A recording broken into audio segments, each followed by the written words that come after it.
does it mean for someone to die happy?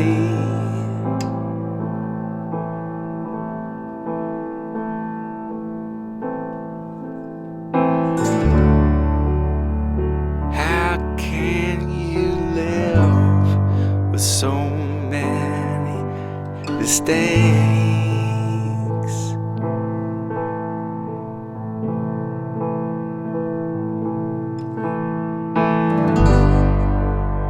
Still the train stops at innumerable stations.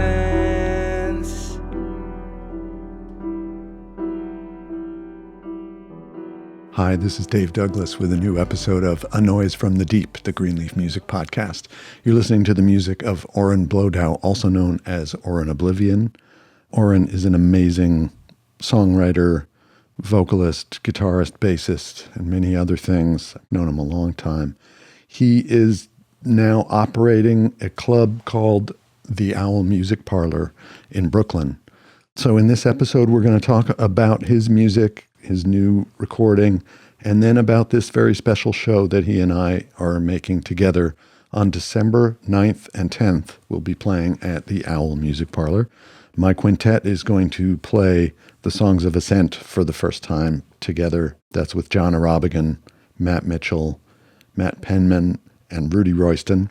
And then for the second set, we'll be playing in support of Oren, playing his music with him. It's going to be super special. It's an intimate room, so get your tickets early, please. And we'd love to see you there. It's going to be a really warm, wonderful night of music, December 9th and 10th at the Owl Music Parlor. The way to get the tickets is to support the Festival of New Trumpet Music, fontmusic.org/tickets. It's a nonprofit that I've been with for over 20 years now that supports emerging and pioneering music involving the trumpet.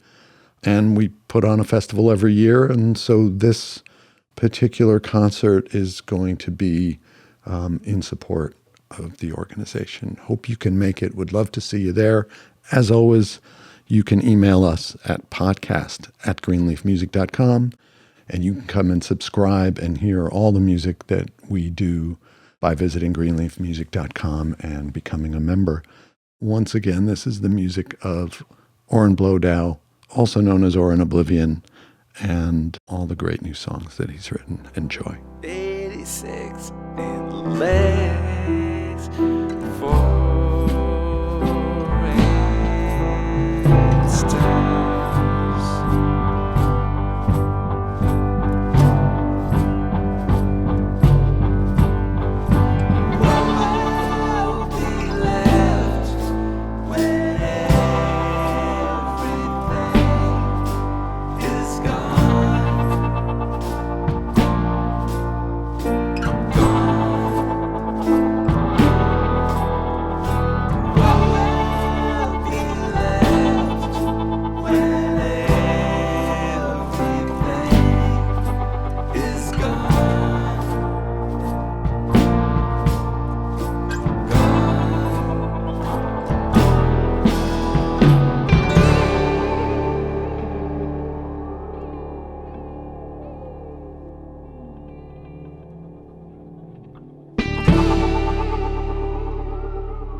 Hey, Oren, welcome to the show. It's so great to see you again after all these years, first of all. But second of all, do I call you Oren Blodow or do I call you Oren Oblivion? You can call me whatever you want. I think that a lot of people that are our age-ish may have something like this where there's a promise you've been making yourself your whole life. Mm-hmm. And you come to a point where you're like, well, it's way too late to do this now. But just as a gesture of self-love, I'm going to do it anyway. And changing my name is like one of those late but still significant self gifts. I think Oren Blodow was a real albatross to have around my neck throughout my performing life. So I'm using Oblivion now. Who knows what the future holds? Yeah, well, we were listening to, I guess, what is a brand new recording project that's not out yet. What'll Be Left was the song that we introed with. It's great to hear. It's wonderful stuff, whether it's Oblivion or Blowdow. It's fantastic to hear it. Thank you so much, Dave. And you've been this club. So one of the reasons I wanted to talk to you is just that we're now doing this project together. It's a benefit for Festival of New Trumpet Music. My quintet is going to play this music we've never played together in the same room. And then we're going to play a supporting set playing your music with you. And I'm super excited about it. And you're hosting it at this club that you've been running for a little while now, right? The Owl Music Parlor. Yeah, I've had it for, I guess it's about 6 years now. I usually measure it by liquor licenses because they last 2 years. The pandemic was particularly unfortunate because the liquor license, I renewed it about 3 weeks before everything shut down. And then I stayed closed for then the following 2 years. Oh, so that was like $5,000 or something I spent to be, on absolutely nothing. But anyway, I think I've had 3 liquor licenses, which means that I've been open for 6.5 years. Because we did have a tea and soft drinks episode at the beginning. nice. Tonic did if you remember that, when Tonic first opened, there were no drinks there for some months. Yeah. I don't know if your listeners remember Tonic, but Tonic is an important place for musicians of our generation. A little bit less so than I think the Knitting Factory was before that for both of us. I don't know. Tonic, I probably played more there. Mm-hmm. But, I remember these incredible gigs I played with you at a place called Three of Cups. Is that right? Yeah. In the East Village. What was it, on First Avenue and 3rd Street or something? I think it was 5th Street. Uh-huh. And that was great. Yeah. It's a great club. And actually, the Owl reminds me a little bit. It's really cozy. It's nice. So anyway, I'll just mention we're playing December 9th and 10th. And it's a benefit for emerging trumpeters and celebrations of pioneering greats of the instrument. And I'll be playing with John Arabigan and Matt Mitchell and Matt Penman and Rudy Royston. And then we're all going to play a second set playing Oren's music. An absurd honor, but thank you very much. The honor is ours. Are we going to get to play any of the tunes on this recording that you sent? Well, yeah, let's start with those because that's the new stuff. And like most people, I just want to do what's on my mind, and what's on my mind is what you got there. Yeah. So who's playing on these? Well, I did. I lured Ben Paraski back into the studio. Nice. For a couple of those tracks. There's this one moment where Calvin Weston. You see, I was upstate where Danny Bloom has a studio. Danny Bloom, the guitarist, another Knitting Factory figure. He has a studio up in Bearsville, and a neighboring. A few miles down the road, there was a concert to benefit I think it's called the Creative Music Studio or something like that, which Steve Mersby and Billy Martin are running. I think that was what was going on. And they had Calvin Weston drumming in the concert, and he made a quick drive over to Danny's, ran into the studio, told Danny to run tape, and played 5 minutes of drums, and then just ran right at. He said, "This is a present to you guys." Wow. I actually said it was a present to Danny, but I took it. So we made a track on top of something that he did, which is the one that you've been saying you had stuck in your mind. It's called "The Girl Won't Stay Bought." Yeah. But he just left, and then we just created that on top of that. And there's another one that I played everything on, which is called "Protection." And the other stuff has Ben and Adam Minkoff on the bass. Adam's a wonderful multi-instrumentalist and harmony singer. You can hear his voice on "The Girl Won't Stay Bought" and on "Blowing Through a Fortune." And then the song that you started with is Only Me. I recorded it at home. So that's, there are no other instrumentalists on What'll Be Left. But it's a ballad, so if it's slow enough, I can handle a lot of stuff. Yeah, you've said that you're a guitarist and a bassist. Obviously, you're also a great singer and songwriter. And then you played drums and whatever keys is on that track. Yeah, I can play a few keyboard things, just as long as it's like a lot of things. If there's no real keyboardist or drummer or jazz musician around, then, I can pretend to be a variety of things. But as long as the tempo is slow enough, if I'm understanding you correctly. Low tempos are a good friend to me, yeah. That's really great. Well, I can't wait to play some of these songs with this different band. I mean, due respect to Ben Porowski and Adam Inkoff and G. Kelvin Weston and all you're playing, imagining it with this other band, it's just, it's going to be so much fun. Why don't we listen to you? It's one that you didn't just mention that I really like.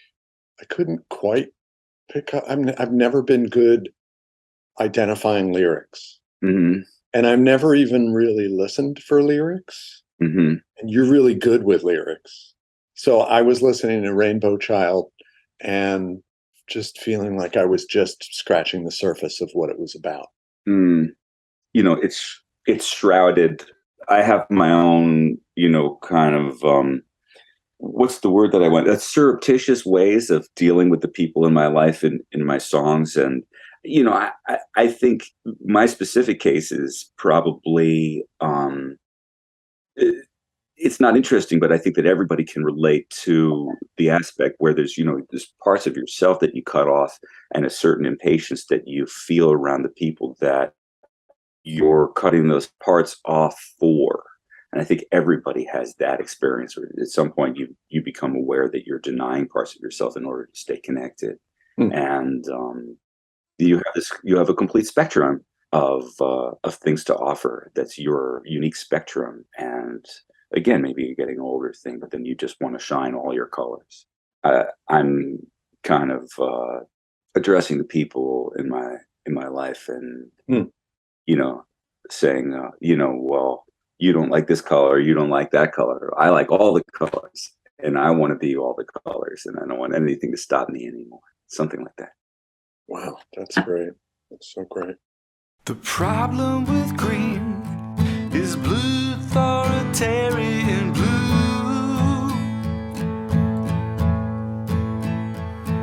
No yellow's the star that lent it such a sickly hue.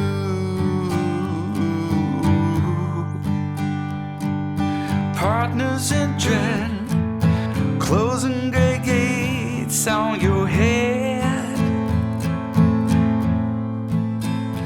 It's that indigo mood that drowned that happy-go-lucky dude.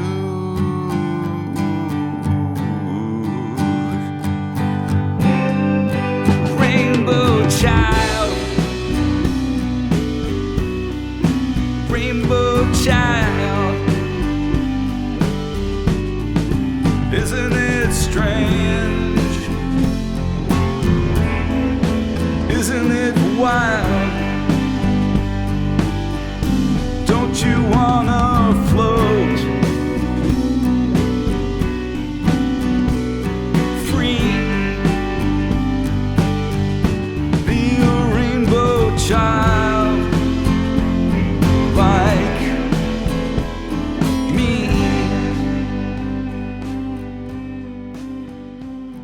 The problem with that's really great. It seems like all of these songs are sort of dealing with someone and some situation in your life that you're finding, and what was the word you used? You're finding a surreptitious way to bring it in and let it loose, right?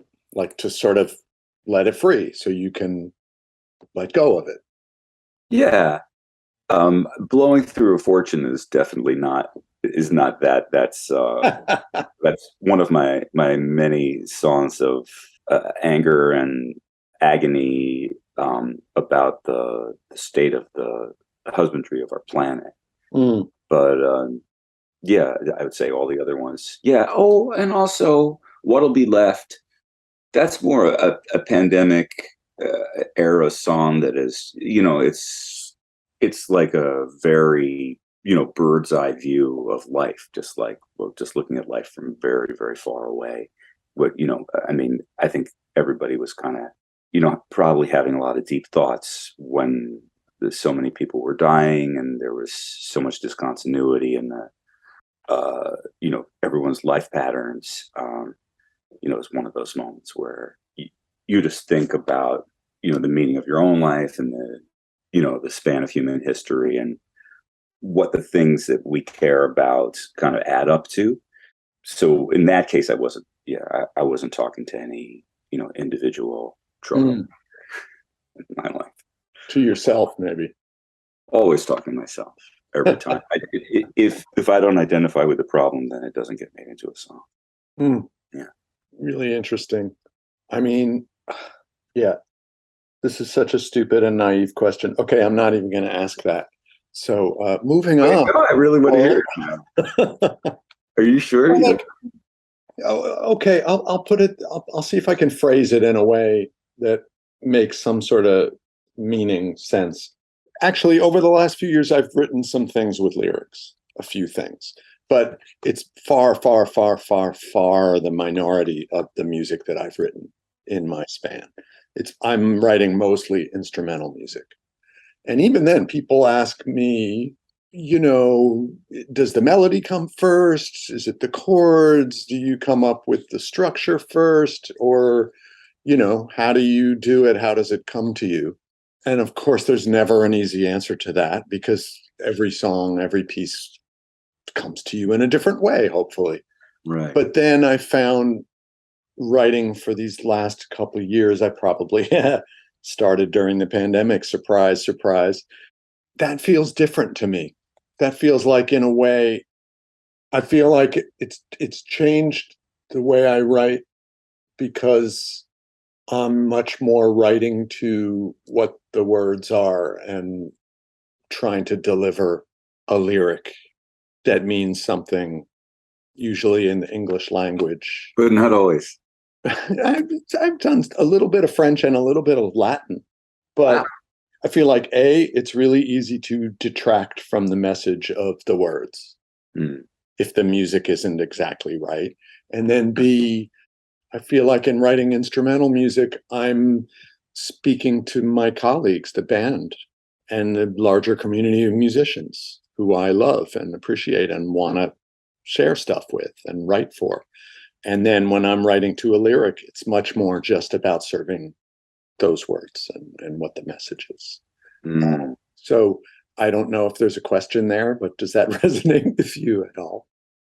Yeah, it does. It does. I feel like I'm lacking that feeling of speaking to great musicians that you have. That must be such a pleasure to be in that dialogue.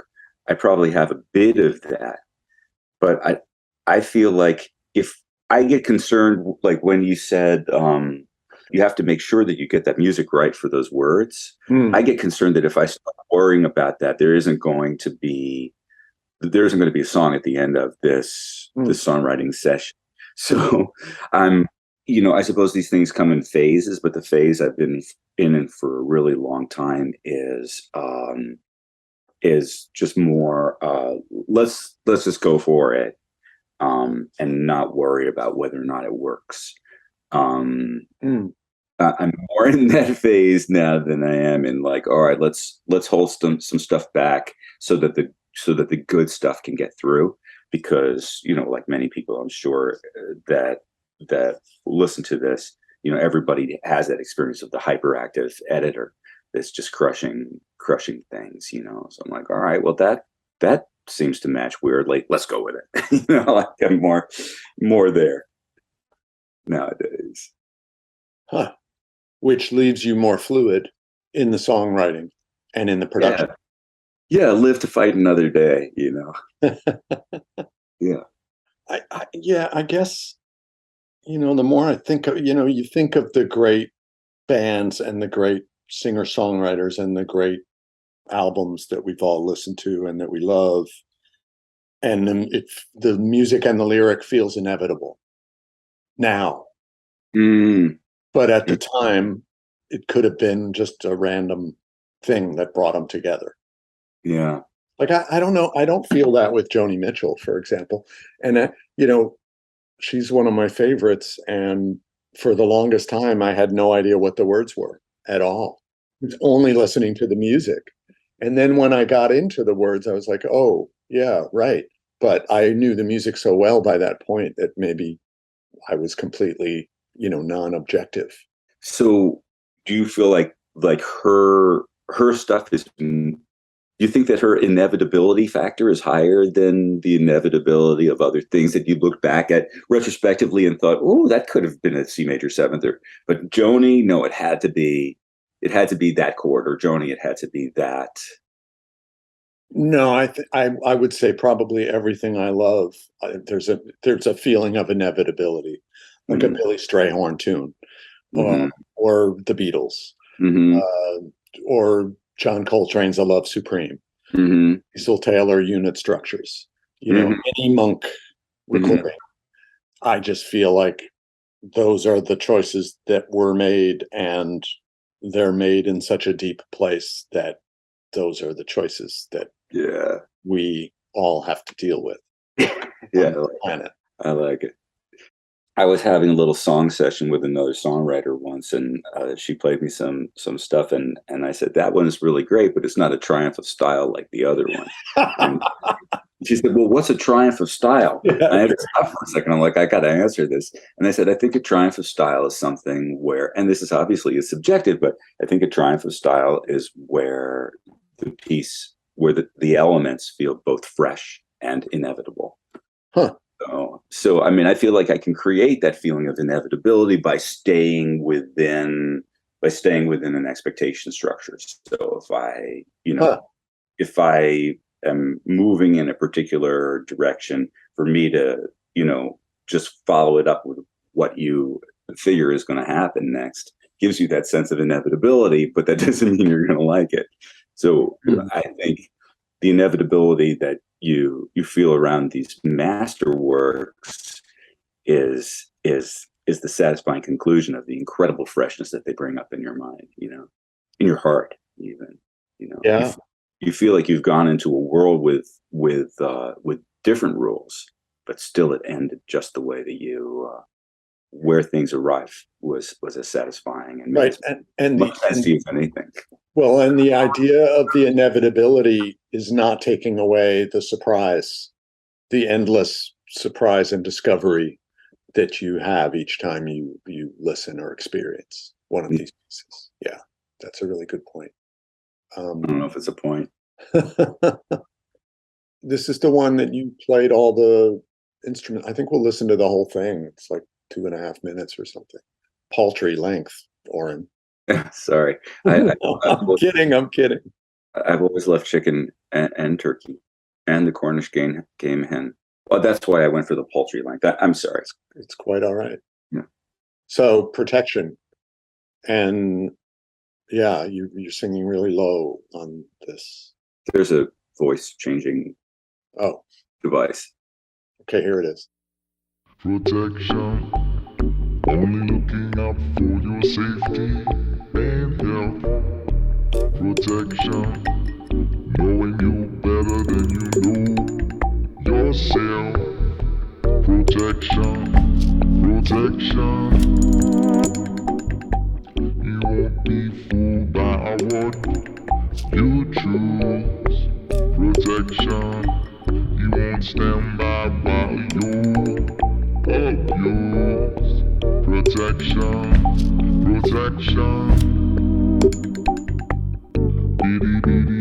He's sticking to his guns. Protection. Bum, when I mean we're just done.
That's all electric bass on that? No, I play both kinds of basses. There's an upright bass leaning in the corner at Danny's place, and nice. I picked it up and dug myself a little hole. I can't wait to play these tunes. Thank you. I can't wait to hear Matt Penman take that solo. It'll be so much fun. That guy's incredible. Jesus. I called Rachel, my wife, into the room when I was checking Matt out. There was a moment there where you were still figuring out the band, and Matt was the last guy you got. And I was like, well, let me see. I feel like I've crossed paths with this guy, but let me see what it was another pandemic thing. He was playing remotely with somebody. I don't quite know how. But he was just, oh my God. I said, you have to see this because this is what a real musician is. Because there's so much joy and swing and so much life in his playing. I just, wow, that guy. But, all of your musicians are stupendous, just stupendous, as of course are you. I feel like it's always my goal to be the worst musician in the band. Well, I'm afraid I'm going to have to scoop the golden cup from you this time, but... Oh, that is funny. So you played all the instruments on that, and it's obviously all these tunes have a slightly different rhythmic vibe going on, right? Yeah. Would you even define that?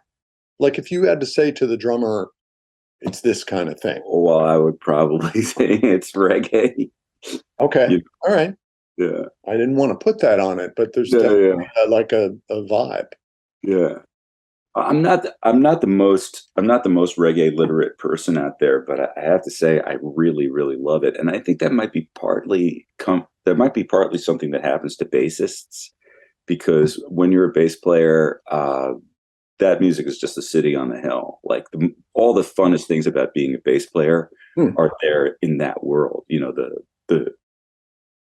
My dream is, to play a great line over a great pocket a great many times. That's how I would like to live, So. Wow, that is so cool.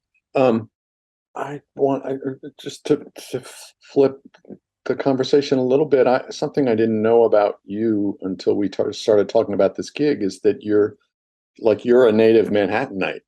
You're from East 53rd Street. Yes. I didn't know that. Yeah. So you've lived in New York City your whole life. Yeah, I had a little school episode in late 80s. I went to New England Conservatory for a year. But other than that, I've pretty much always been here. So you saw what that was and you just came right back. It was very nuanced how I ended up leaving there. There really were not good reasons for me to leave there. I was learning so much, and it was awesome. I don't know why I left, but it was a bunch of silly and not such great reasons. I was in the third stream department under Rand Blake. Dave Holland was teaching me bass. Dominique Eade was was teaching me singing, and wow, some really incredible people around at that time. Musicians I really loved, and quite a few that I see now.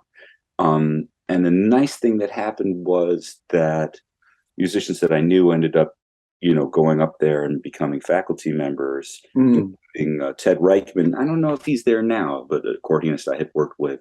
And when I first opened the Owl, I asked him to book a month because I knew he had done that. He did that for the Tonic people at All Dot Coffee. He was a for them. And I knew he was good at booking. And he introduced a whole bunch of, to me, very young NEC kids to the Owl. And they're a big part of the community that works there. We have new school kids, some Juilliard kids, some.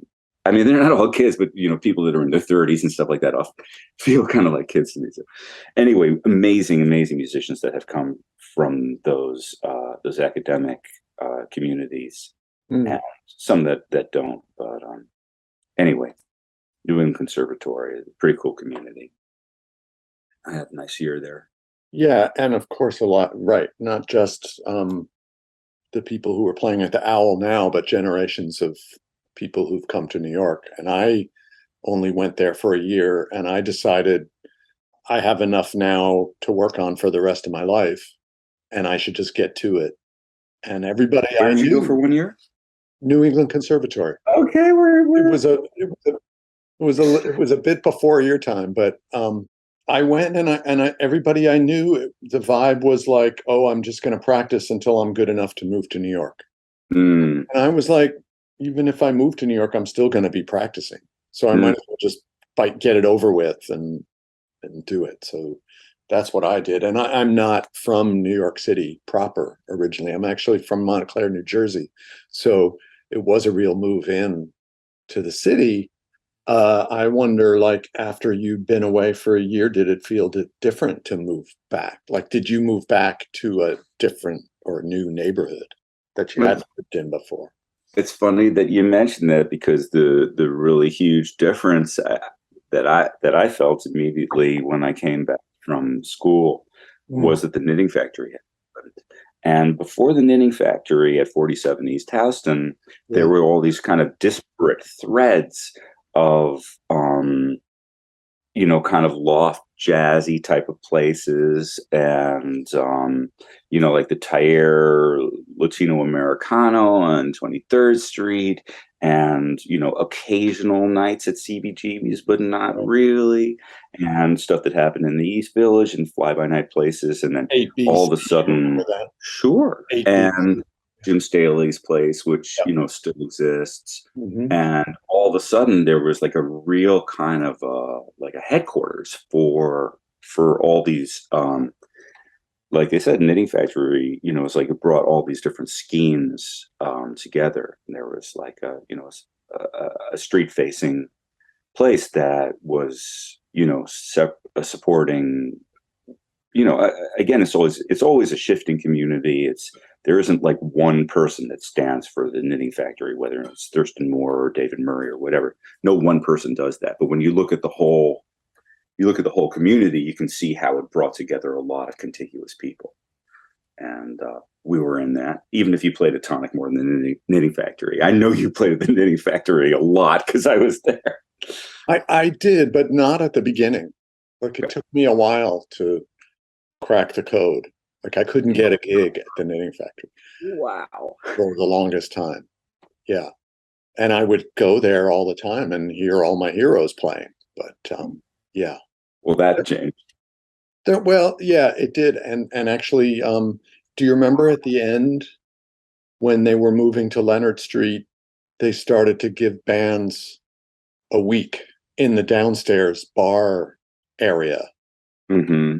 So my band played the last week. Oh, man. That space. And I'll never forget it, because on the break, they had a TV over the bar and we were watching the white Bronco car chase. So I can always pinpoint it to exactly when it was. You can. Yeah, you could look it up and you'd know what week it was. That's amazing. So OJ was making a break for it. Wow. Do you remember who was it your quartet? It was my string group. So it was Mark Feldman, Eric Friedlander, Drew Gress, and Mike Serene. Oh, that's a nice band. Yeah, that was the funniest band I ever played with. I remember pissing my pants at rehearsals with that band because everybody was so funny. And I think that I heard you with Elysian Fields around that time. You were playing with Ben Porowski even back then, right? Yeah, he was our founding drummer. And James Genus was in the band, wasn't James Genus was the founding bass player, and we did manage to make our last album with James. It was just at the tail end of the pandemic, and we were all sitting as far from each other as possible and masked, whatever. But we did manage to make an in-person album with James and Tony Leone, who is the last Elysian Fields record is kind of it's sort of Americana, which for us is unusual. And Tony is in oh my God, Oren, I can do this.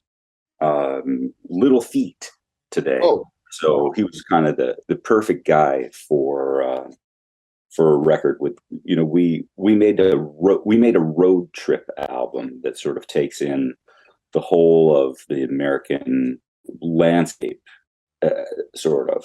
It's like you leave New York into LA and you pass through all these places and all this kind of America. And so we had Tony and we had James. It was so great to have James again. And usually at some point we get Ben in the studio for something. Mm-hmm. And is that record out now? Is that a new Elysian Fields album? It's on Bandcamp and it's called Once Beautiful, Twice Removed. And I wish everybody would go listen to it because I haven't been that happy with something I've made in a really, really long time. I think it worked out really good. And it's a real reminder to me that having an assignment, whether it's a road trip, or whatever it is, an assignment is a really good, it's a really good crutch for me rather than being like, okay, I'm just going to put out my inspiration today. Cole Porter said, the only inspiration I need is a phone call from a producer. There's something about that. I think we all kind of benefit. And I definitely know that I benefit from having that, like a discrete task. Okay, this is our task. Feels good. So it's Elysian Fields at Bandcamp? Yeah. Has their own page. Yeah. I'm going to go check that out. I hope that people will check it out. And if they're in New York, I hope they'll come to our gig on December 9th and 10th. Me too. For all this music. We probably won't play The Girl Won't Stay Bought because we won't have G. Calvin Weston in the house. Or is there now a live arrangement of this tune? Oh, we're gonna do that song.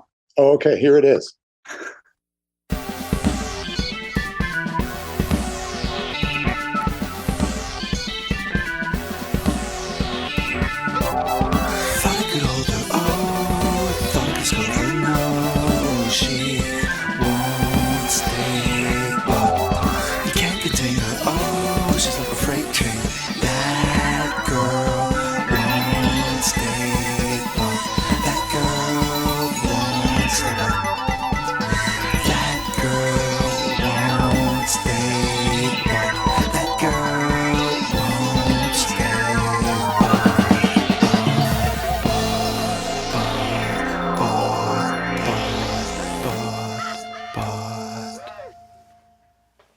Masterful, Oren. Thanks. It doesn't take too long. I mean, if you hate it, the good thing is that it's over quickly. So we're going to be playing all these tunes. I almost can't believe it. I think I got the idea to do this the first night that I went to the Owl Music Parlor and saw you again after many years. Festival of New Trumpet Music was presenting Alexandra Readout and Sunny Singh as part of our festival of commissioning interesting, fresh trumpet music. And that's what we continue to do. And when I first I thought, oh, that'd be fun. I have this quintet music. It's never been played live.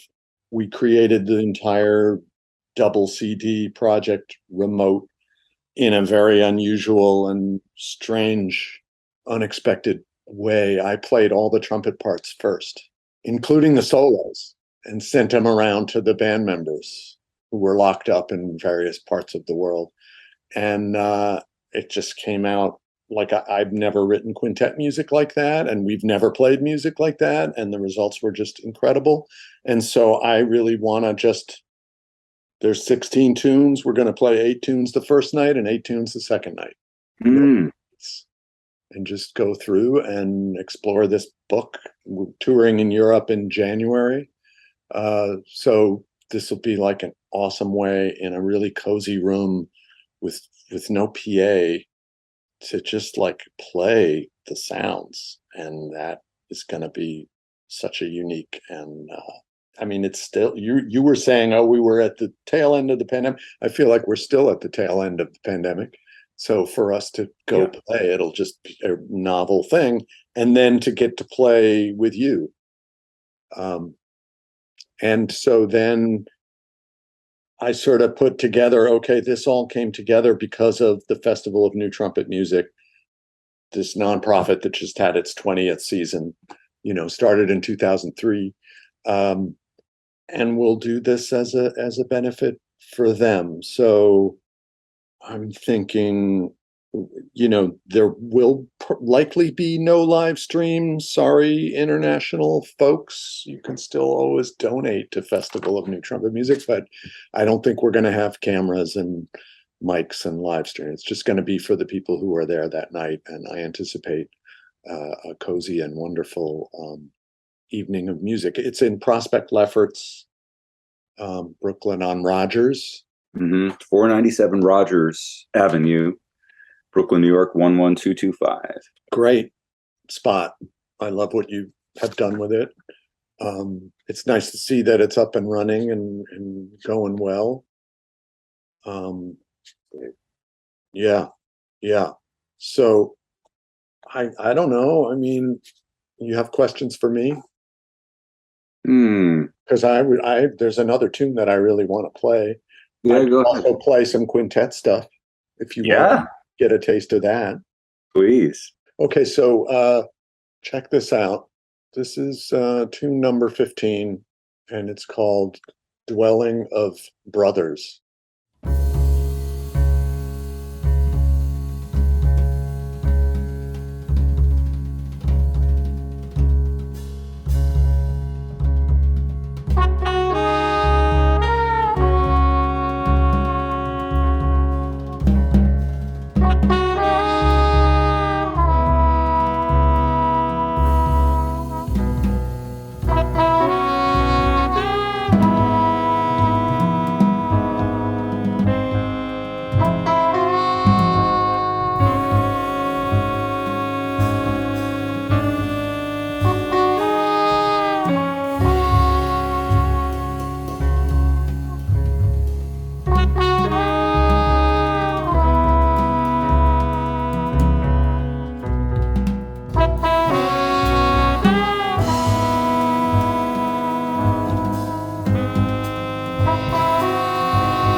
That's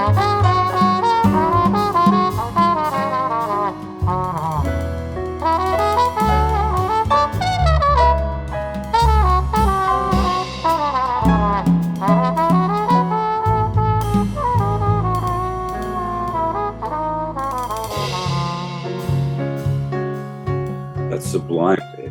That's the quintet. Oh, thanks. Whew. Wow.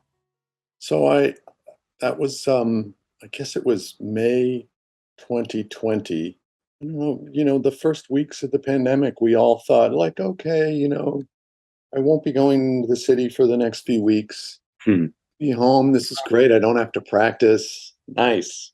And then as it wore on and it started to be like, oh, it's actually going to be like this for a long time, then everything changed for me. And I started practicing stuff that I hadn't practiced in years and doing all kinds of different sorts of music making and really shedding Pro Tools and getting some better gear and doing a lot of reading. And I was reading through the Psalms. I'd taken on this project. I'm going to do one Psalm per day and read them. And I got to this area of the Psalms that's called Songs of Ascent.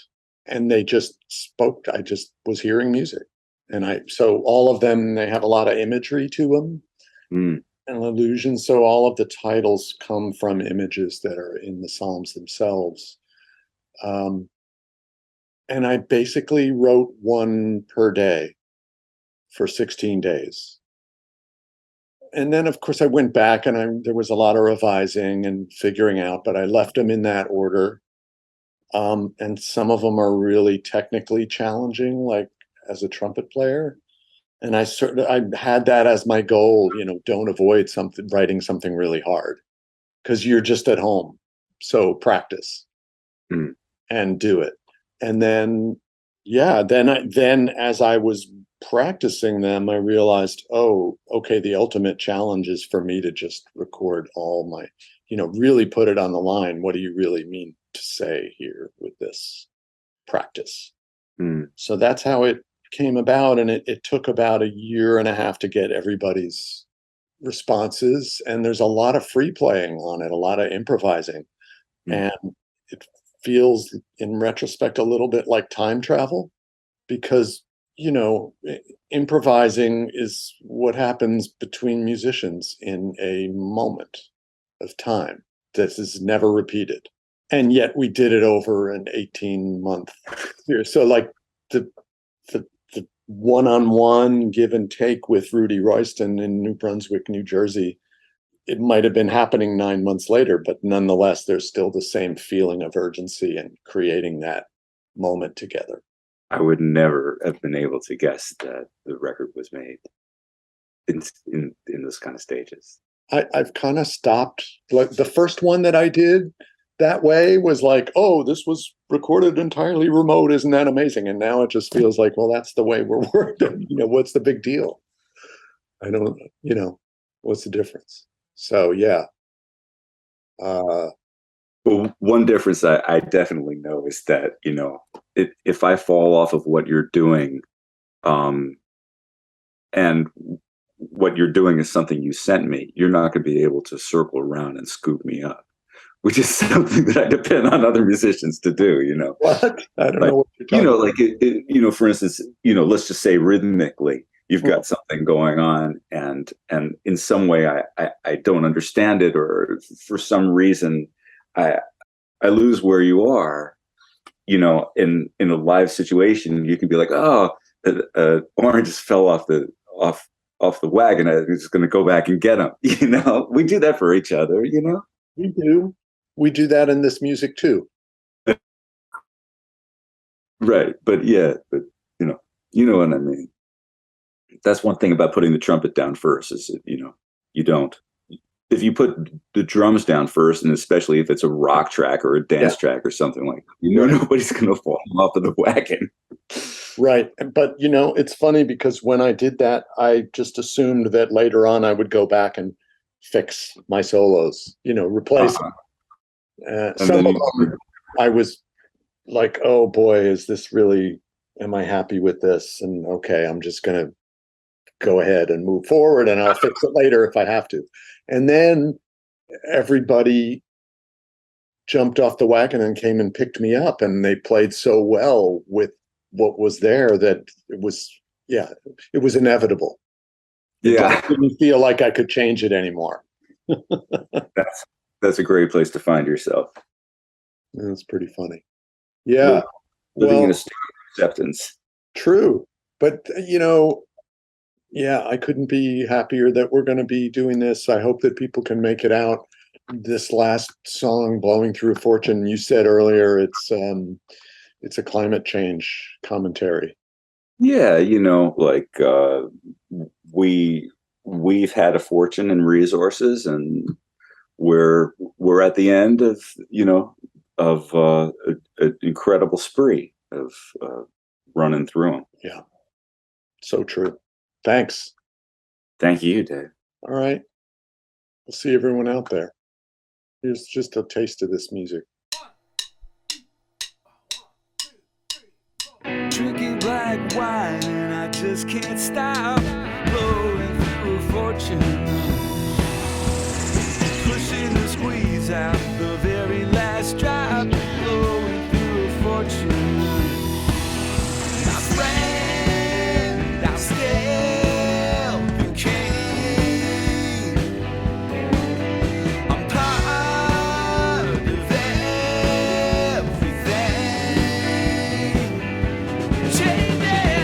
Fuck your planet and fuck your facts. Blowing through a fortune. Set the car to cruise, set the mood to relax. Blowing through a fortune. What difference does it make? Which one of us will take the last part?